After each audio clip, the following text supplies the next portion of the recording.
What happens when Hollywood legend Sylvester Stallone, a man whose name is synonymous with grit, determination, and cinematic history, sits down for what should have been a routine promotional interview only to find himself ambushed by a host who seems far more interested in tearing him down than discussing his work? What unfolds is nothing short of one of the most shocking, uncomfortable, and unforgettable live television moments ever broadcast.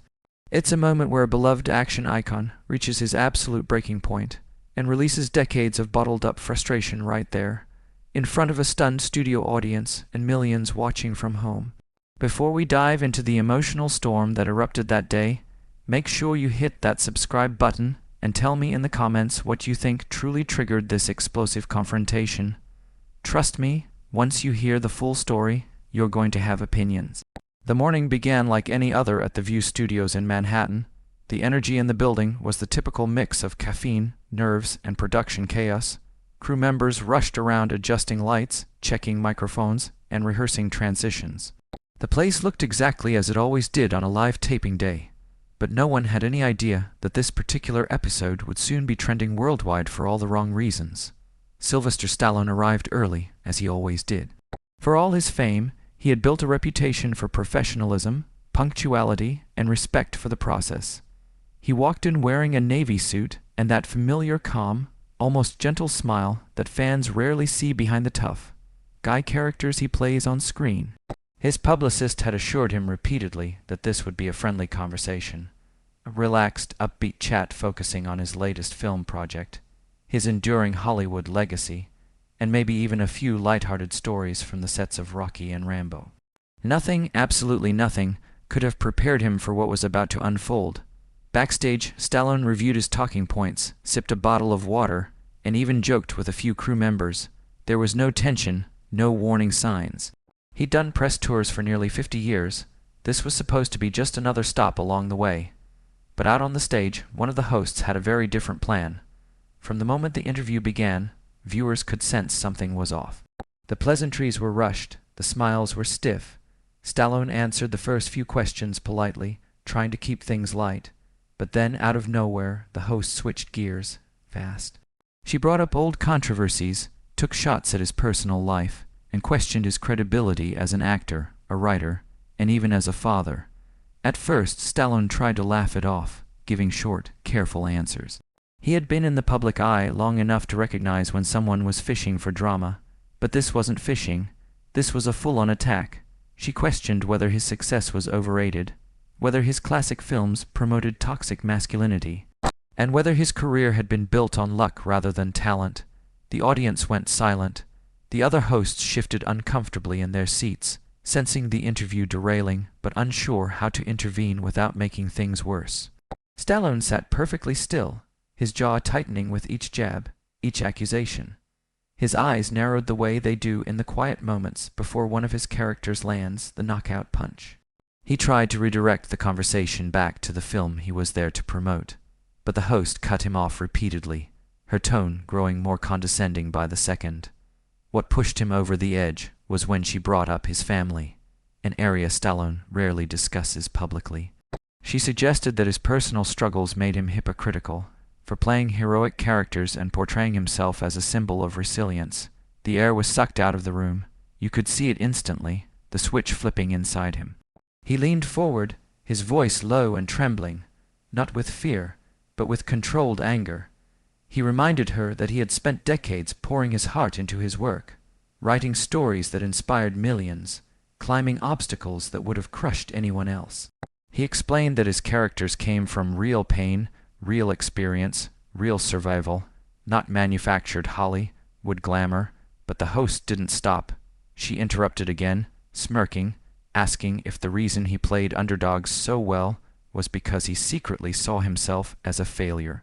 That was it. Stallone stood up from his chair, shocking everyone. The crew froze, the audience gasped, even the other hosts' faces went pale. Stallone wasn't yelling.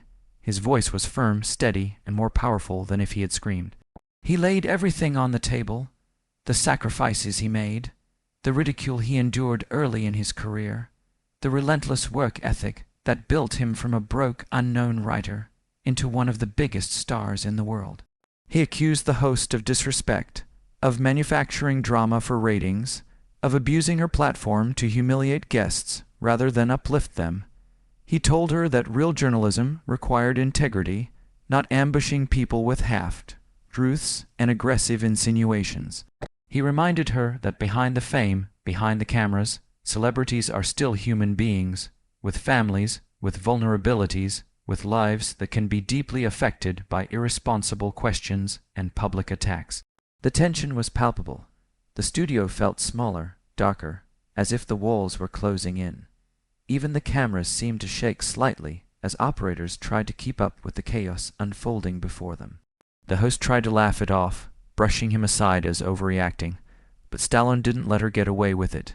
He told her that strength isn't just about fighting on screen. It's about standing up for yourself when someone tries to tear you down. And then he did the unthinkable. He walked off the set, live on camera, in front of millions. The audience erupted, some cheering, some gasping, some completely speechless. And at that moment, everyone watching knew they had just witnessed something historic.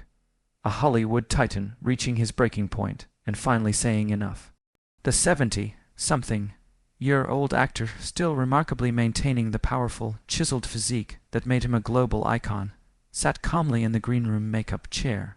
Around him, assistants moved in a coordinated rush, dabbing powder onto his forehead, fixing a stray hair, checking the collar of his jacket, and ensuring every detail was camera-ready. Stallone, despite decades of fame, remained humble with the crew. He nodded politely and greeted each assistant with a soft grunt that carried his unmistakable gravelly tone. "Mr. Stallone, we're so excited to have you on the show today," chirped one of the production assistants, practically glowing with enthusiasm. "The ladies are really looking forward to talking with you about your new film and your incredible career." Stallone smiled faintly, calm, reserved, professional, as always. "Yeah, should be good," he said quietly. Always happy to talk about the work, but something was off. As the minutes ticked by and showtime drew near, an unusual energy began creeping through the backstage area. The air felt tighter, heavier, as if a storm was forming just out of sight. Crew members exchanged glances, sensing tension they couldn't quite identify. Even Stallone, who had weathered countless interviews over 50 years, noticed the shift. The reason became clearer when he overheard fragments of a conversation coming from the nearby conference area. Joy Behar had been particularly animated during the pre-show meeting. Animated wasn't even the right word. She was electric, charged, almost buzzing. Her tone had an edge that her co-hosts hadn't heard all week, even with more controversial guests. She had made pointed comments, delivered with the kind of smirk that suggested she was preparing for battle, rather than an interview. "I've got some real questions for Rocky today," she had said, tapping her pen against her notepad. The smirk widened, but it didn't reach her eyes. It's time someone asked the tough stuff instead of just letting these guys coast on their old movies. A few of her colleagues exchanged awkward glances. Sunny shifted in her seat. Sarah raised an eyebrow. Even Whoopi, who'd seen nearly everything in television, looked slightly uncomfortable. Something wasn't right, and everyone could feel it. When the cameras finally started rolling, and the upbeat theme music of The View filled the brightly lit studio, everything appeared normal on the surface. The co-hosts filed out to the iconic curved table with their practiced smiles, waving to the studio audience as applause thundered through the room. But under the polished surface, the tension simmered. Joy Behar settled into her seat, a thick folder of notes in front of her, far more preparation than she usually brought to celebrity interviews. She flipped through the pages, not casually, but with purpose. The audience couldn't see it, but her co-hosts did, and their expressions shifted ever so slightly, tightened jaws, narrowed eyes, subtle discomfort. This wasn't going to be the warm, easy conversation the production team had promised Stallone. "Welcome back to The View," Joy announced with her signature television smile plastered across her face. But to her co-hosts that smile looked sharper than usual, almost predatory. "We're here with the one and only Sylvester Stallone, star of Rocky, Rambo, and countless other action films that have entertained audiences for decades. Sly, welcome to the show." Stallone leaned forward politely, placing his clasped hands on the table. Calm, respectful, unsuspecting. "Thanks for having me, Joy," Great to be here with all you ladies. But Joy was already flipping to the next page in her folder. So, let's talk about your new project, she began. Something in her tone shifted, subtle enough that the casual viewer might have missed it, but sharp enough that the other hosts visibly reacted. It wasn't friendly, it wasn't neutral, it wasn't even professional. It was confrontational, and everyone at that table felt it. You're still making action movies at your age, Joy continued, her eyebrows raised in forced innocence. Don't you think it's time to maybe step aside and let younger actors take over these roles? The room went silent. Few audience members gasped quietly. Sunny's eyes widened. Sarah blinked in disbelief. Whoopi slowly turned her head, giving Joy a stunned look as if silently asking, "What are you doing?" Stallone didn't react immediately. Decades of press experience had trained him to absorb blows before responding. He paused, considering the question, his expression neutral, but his jaw tightening ever so slightly. The muscles in his thick forearms flexed as he adjusted his hands on the table. "Well," he said slowly, measuring every word, "I still love what I do. I stay in good shape. I work hard, and as long as people want to see me in these roles, I'll keep showing up." Rather than acknowledge his thoughtful answer, Joy leaned forward, pouncing on his words. "But do people really want that?" she pressed. "I mean, isn't it a little unrealistic for someone your age to still be playing fighters, soldiers, heroes? Shouldn't there be a point where you accept that your prime is behind you?" Sarah winced. Sunny whispered something under her breath. Whoopi leaned back in her chair with a look of disbelief so strong it could have been used as a meme. Joy was not interviewing him. She was attacking him.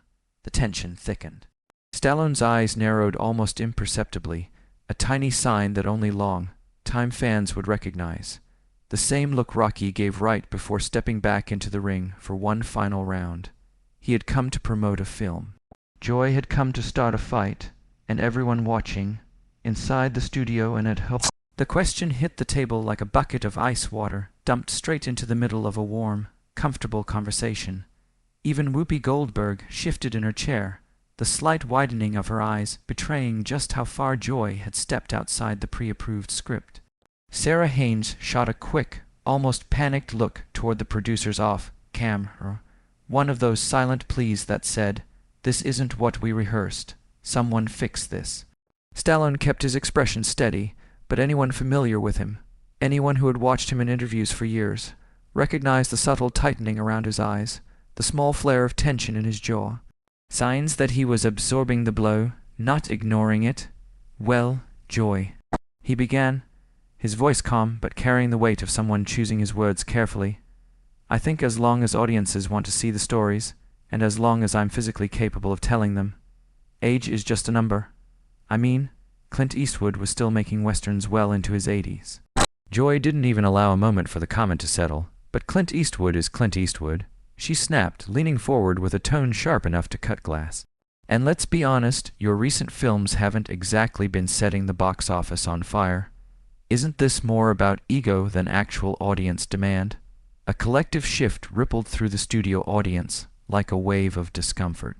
The applause and excitement from moments earlier evaporated, replaced by an uneasy stillness.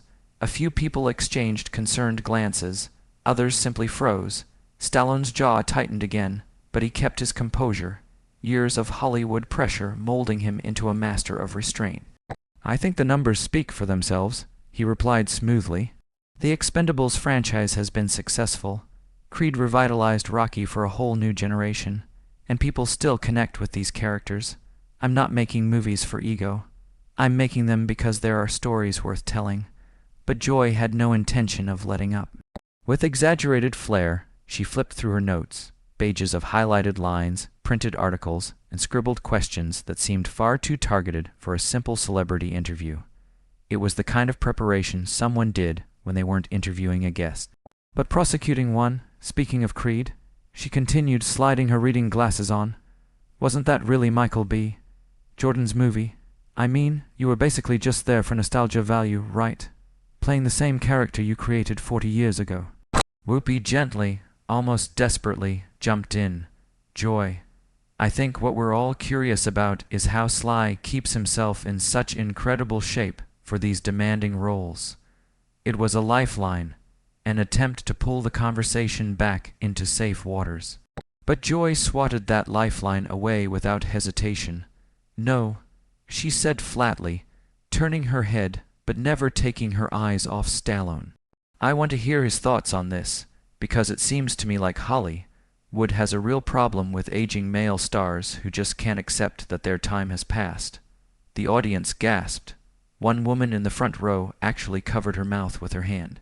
Sunny Hostin shifted in her chair, scrunching her face in a way that made her discomfort crystal clear. Joy wasn't just crossing a line anymore.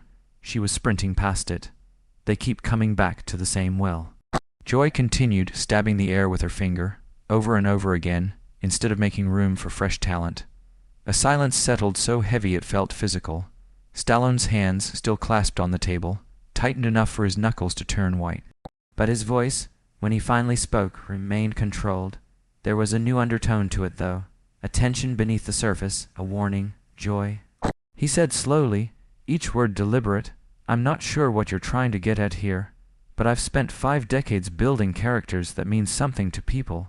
Rocky Balboa isn't just a movie character. He's a symbol of perseverance, of fighting against impossible odds. He inspires people. If that resonates with audiences, if people still connect with that, then I don't see why I should apologize for continuing those stories." Joy pounced. "But isn't it really about the money?" she asked, tilting her head in mock innocence. "Because at a certain point, it starts to look like you're just cashing in on your own legacy." Several audience members gasped again, audible, sharp, shocked. Whoopi's face went from discomfort to alarm. Sunny leaned forward as if preparing to intervene. Sarah looked like she wanted to melt through the floor. But Joy was relentless. She sat there wide-eyed, leaning in, practically vibrating with some mysterious personal fire that nobody could quite understand. It didn't feel like journalism anymore. It didn't even feel like television. It felt like Joy Behar had come into this interview with an agenda, and Stallone, one of Hollywood's most beloved icons, had just been shoved into the center of a confrontation he never signed up for. His jaw tightened again, harder this time. His eyes narrowed, not in anger, but in the kind of deep disappointment that hurts more than yelling ever could. The tension was thick enough to slice with a knife. And yet Joy kept going. Joy fired back immediately, her voice sharpening like a blade honed to cut through all pretense. "And let's be honest," she said, leaning forward with an intensity that sent a visible ripple of tension around the table. "Your recent films haven't exactly been setting the box office on fire. Isn't this more about ego than actual audience demand?" The words dropped over the set like a heavy curtain, smothering the energy that had filled the room just moments earlier. The studio audience, who had been laughing, clapping, smiling, fell into a stunned, uneasy silence. It wasn't the polite quiet of people listening. It was the uncomfortable stillness of people who could sense a car crash unfolding in slow motion. Several audience members shifted in their seats. One man in the third row shook his head as if he couldn't believe what he'd just heard. A woman near the front rested a hand over her heart, her mouth parted in disbelief. The tension was thick, almost electric. Stallone didn't immediately respond. He didn't snap back or roll his eyes or let his frustration show. Years in Hollywood, years of being underestimated, criticized, scrutinized, had taught him how to control the storm brewing inside him, but still, there was the faintest tightening in his jaw, a subtle contraction around his eyes. Signs that the words had hit deeper than he wanted anyone to see. His voice, when he finally spoke, was level, controlled, measured with the kind of composure only a man who has survived decades of public battles could achieve. "I think the numbers speak for themselves," he replied evenly, his tone steady but carrying a firmness that hinted he wasn't going to let himself be pushed around. He didn't raise his voice. He didn't match Joy's aggression.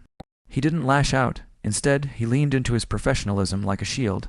"The Expendables franchise has been successful all over the world," he continued, taking his time now. "Creed brought new life to the Rocky story and connected with a younger generation in ways nobody predicted, and people still come up to me every single day, every day to say those characters inspire them." He placed his hands on the table, fingers interlacing, grounding himself. "I'm not making films out of ego," Stallone said calmly. "I'm making them because there are stories worth telling, stories that still resonate. but the atmosphere hadn't softened, the silence hadn't lifted, and the tension hadn't gone anywhere. The audience wasn't relaxed. They were holding their breath. Even the co-hosts around the table were visibly uneasy. Sarah froze with her hands folded tightly, like she didn't dare move. Sunny glanced from Joy to Stallone, clearly uncomfortable with how quickly the interview had escalated. Whoopi pressed her lips together, narrowing her eyes in a way that suggested she already knew this conversation was on the verge of spiraling completely out of control. Joy, meanwhile, did not back down. She didn't soften. She didn't ease off. Her expression didn't show even a flicker of doubt or hesitation. It was the look of someone who had come into the interview with a point to prove, and she wasn't going to stop until the entire studio understood whatever that point was. There was something deeply personal in her tone now, something that felt more intense than usual disagreements, more targeted than typical tough journalism. Even the producers watching from behind the cameras seemed to sense it. One of them leaned toward another, whispering with wide eyes. Stallone sat there, composed but undeniably wounded beneath the surface. His legacy, his career, his decades of work, summarized in one sentence by someone who clearly didn't respect what he had built. But he didn't get defensive, he didn't hurl insults, he didn't lose control. Instead, he held himself upright, shoulders squared, breathing slow and deep. He answered the question with absolute restraint, because behind the scenes, Stallone had always been a fighter, but he was never a man who looked for a fight, not unless he was pushed too far, and Joy Behar was getting dangerously close to pushing him past that line. The audience could feel it, the co-hosts could feel it, even the air in the studio seemed heavier, tighter, charged with the sense that they were watching something volatile simmering just beneath the surface. This wasn't banter, this wasn't TV drama, this wasn't a playful disagreement. This was a public confrontation that was seconds away from tipping into something explosive, something the producers would be replaying in emergency meetings for months, maybe years. And Stallone, for all his professionalism, was a man being pushed in front of millions.